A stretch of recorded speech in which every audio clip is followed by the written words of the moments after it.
Pán prezident, čo vám tí ľudia hovorili? Vytvorili ste tú obrovskú tlačenicu. Čo ste sa zatiaľ dozvedeli?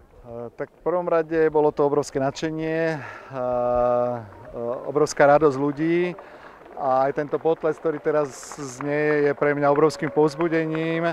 Nielenže ale povzbudením, ale aj obrovským záväzkom s tým, že od zajtra musíme začať tvrdo pracovať.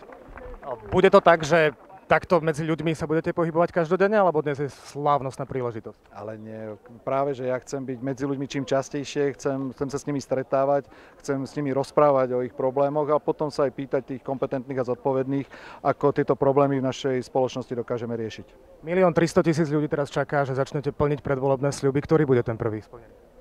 Tak začnem už tento týždeň. Už tento týždeň sa vyjadrím k justícii a to bude jedným z prvých mojich krokov. Následne na to pôjdem do Banskej Bystrice, do Košíc, aby, tak ako som povedal, aby som sa stretával s ľuďmi a aby som spolu s nimi rozprával o ich problémoch.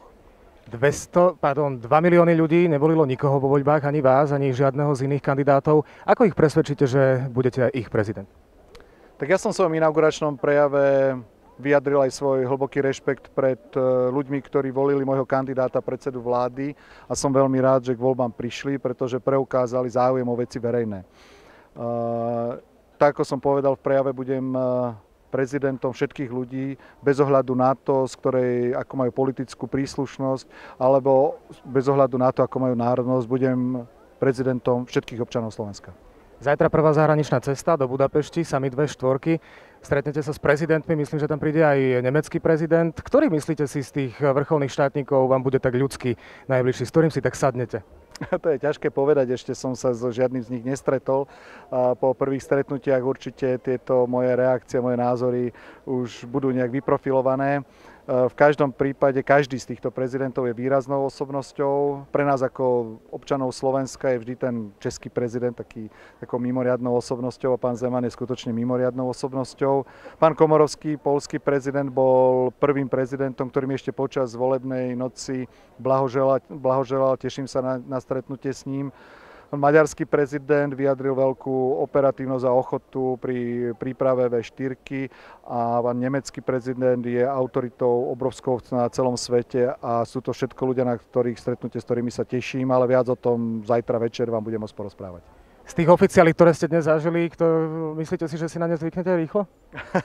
Tak myslím si, že pracovný deň bude vyzerať podstatne inak. Takáto nádherná atmosféra, toľko ľudí, takýto obrovský potlesk, to sa zažíva málo kedy. Od zajtra začne pracovný poctivý život, takže budem rád s ľuďmi, ale takúto úžasnú atmosféru verím, že ešte možno si niekedy s ľuďmi užijeme pri iných príležitostiach.